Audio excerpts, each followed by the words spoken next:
So I've made the argument for years when it comes to cancel culture that no matter what you do, there will always be another group of people who will be willing to embrace you. Anytime you hear of a comedian being canceled, I'm always like, really? Are they canceled? Because they got a new Netflix special. How the hell can you really call that canceled? What happens is they just lose some of their audience and they regain another one. And that's the argument that I've always made against cancel culture. But this next story I'm going to talk about today just takes it to a whole new level. What people will get behind and what people will support. Get a load of this headline from the Associated Press. Minnesota woman who was charged for using a racial slur against a black child has her fundraising top $800,000. Yeah, this woman threw a racial slur at a black child and then started her basically like a GoFundMe type thing and has raised $800,000 from people who supports her and her garbage. I'm going to read you a little bit of this article here. It's absolutely crazy that this is the world we live in, and in a world where Maga can't afford eggs, they can afford to prop up a racist. Minnesota prosecutors filed misdemeanor disorderly conduct charges Tuesday against a woman accused of using a racial slur against a black child at a playground, an incident that the woman has since used to raise more than $800,000 after she appealed for help with relocating. Defendant wrongfully and unlawfully engaged in offensive, obscene, abusive, boisterous, and noisy conduct, or in an offensive, obscene, or abusive language that would reasonably tend to arouse alarm, anger, or resentment in others, the criminal complaint alleges. So, a social media video of the April incident in which the woman admitted to using the slur has garnered millions of views. It showed a man confronting her for using the slur towards the child. She then appeared to double down on the racist term and held up a middle finger to the man who challenged her. As of Tuesday, she has raised over $800,000 on the Christian fundraising platform Give, Send, Go, including many donations that came in after the charges were announced, with a stated goal of $1 million. In her latest update in June, the woman claims she was a victim of silly misinformation. So, one moment it's silly misinformation, and the other minute she's got her middle finger in the air and she's doubling down. That's typical MAGA. Big things are happening regarding our future, she wrote. Life-changing events are at play, and we have all of you to thank for that. I won't go into specifics, but just know that all is well on our end. Keep fighting, keep standing up for yourselves, and keep fighting for the First Amendment. See, this is one of the things that really just gets under my skin about these type of people. They think this is all about the First Amendment, which, by the way, yeah, she's free to say whatever she wants to. She's also free to be held accountable for what she says. But they will spin this that hurling a racial slur at a child is free speech, and she's got people forking out their money to her, and she's got a goal of hitting $1 million, and I'm sure she'll hit it because there's enough gullible racist people out there who will back her up. But get a load of this. The woman was charged by the summons with 3 counts of disorderly conduct.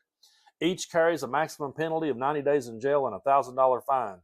Though the actual sentences in Minnesota tend to be lighter, her arraignment is set for October 29th.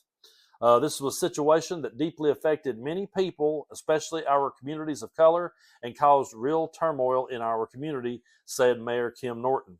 We acknowledge the lasting impact this incident has had, not only on those directly involved and across our community, but also in the broader conversations happening at the state and national level.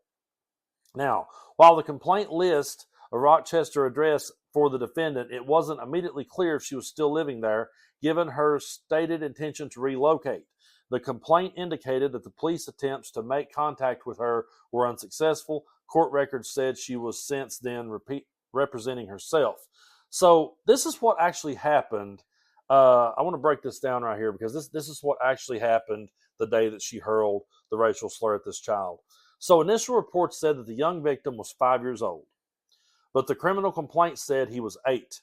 The child's father told police that his son is autistic, and due to his disability, he doesn't understand typical social boundaries and requires intensive parental supervision. At some point while at the park in Rochester, the child took an applesauce pouch from someone else's diaper bag. The father saw this and chased him to try to retrieve the food pouch. The defendant also saw it and chased the child, who climbed on the playground equipment to get away. She repeatedly called him the racial slur, the complaint said, and grabbed the food item from him. A different person who recorded the confrontation on his phone asked her why she used the slur. The complaint, she said, she admitted to using and said she could if he acts like one. So there she is, doubling down, saying if he's acting like this, I'm going to call him this. But then she's also trying to say that it's silly misinformation and she's raising her money. But the complaint said that she admitted to using it and said she could if he acts like one. When pressed, the complaint said she turned her anger toward the witness, called him the same racial slur, and when confronted about her hate speech, she used profanity to indicate that she didn't care. So given the sensitive, this is Michael Spindler, who is a city attorney. Given the sensitive and complicated nature of this case, along with the high level of public attention, completing the necessary reviews and conversations with the victim's family took longer than usual.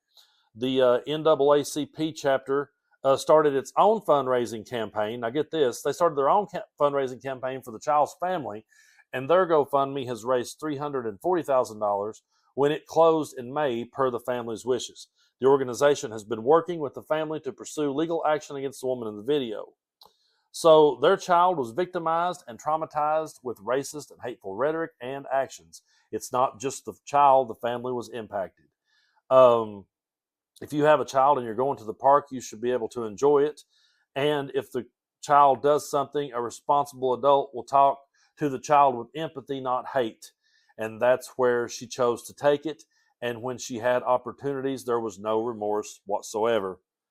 There was no remorse whatsoever, and she was able to raise $800,000 because that's the type of people that MAGA is willing to throw their support behind. They'll sit here and tell you the economy's in the tank. They'll sit here and tell you that the eggs are too expensive. They'll sit here and tell you that they can't afford to live, but trust me, they can always afford to throw their money at that type of thing. And then they'll say to us, it's not racist. How could you call us racist? Well, you're donating money to a racist. You're donating money to someone who yelled racial slurs at an autistic child.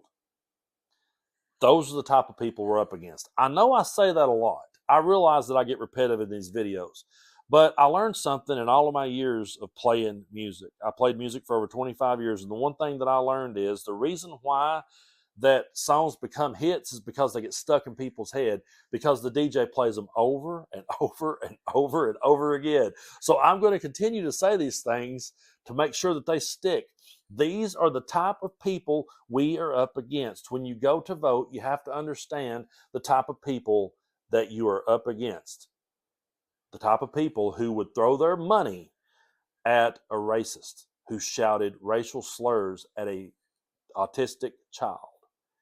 And I say that because I look at it from the angle of, okay, when we go in to vote, we think about everything that it is that we're standing up against. We also think about what we're fighting for, but you do have to stop and say, hey, what is it that we're up against here? And we're up against one of the most hateful groups of people ever, who wants to be able to control the narrative, rewrite history, and reshape history in their own image, and we can't let them do that. We came too far and we made too much progress in this country to let these people drag us back and to let these people reward this type of person. This is the type of person that should be shamed. She's the type of person that should be owing money, not getting it, not being rewarded. And think of how many people out there are truly struggling day to day to make ends meet. You'll never see MAGA throw any sympathy toward those people, but they'll get behind a racist woman like this and help her pay her bills because they say, oh, it was misinformation. But they always go back and forth on these things. Oh, it was silly information, but I'm going to double down with my middle finger in the air. That has been MAGA every step of the way. And anytime you're talking with these people, they'll always do that. First, they'll deny that they had anything to do with what you're talking about. And then when you prove to them that, yeah, you said this and you did this, then they'll say, well, I had every right to do it. And then they'll look to Donald Trump for a pardon if it gets too bad. And that's what would happen here. I mean, this woman would look for one from Trump and get away with it. And I really believe that you are the company you keep. So if you hang out with racists and you hang out with criminals and you hang out with insurrectionists and you hang out with rioters, I'm going to assume that you're one, or none of it was ever a deal breaker. And that's the biggest one to me. Racism is never a deal breaker for these people. They'll throw their money at it and then try to gaslight us and say, oh, no, we didn't mean it. Yeah, you did. Own it for the racist assholes that you truly are.